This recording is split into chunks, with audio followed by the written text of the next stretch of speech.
তো tiger hill থেকে ঘুরে ঘাড়ে আমরা এখন এসে গেছি পিস পাগোডা, যার বাংলা নাম শান্তির স্তূপ।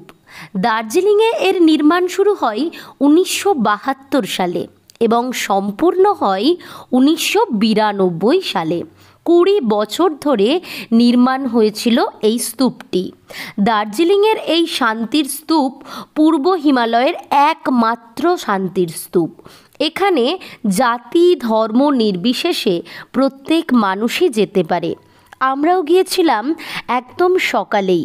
টাইগার হিল ভালো করে দেখতে না পেয়ে হোটেল না গিয়ে আমরা প্রথমেই চলে আসি পিস পাগোডাতে। সকালের এই দৃশ্যটা সত্যিই খুব সুন্দর, আর এর কারুকার্য ছিল অসাধারণ। এই পিস পাগোডার উচ্চতা 28.5 মিটার এবং ব্যাস ছিল 23 মিটার।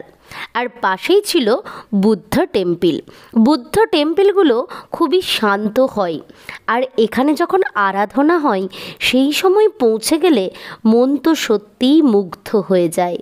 আমরা যখন গিয়েছিলাম তখন প্রার্থনা চলছিল না, কিন্তু এত ভালো লাগছিল।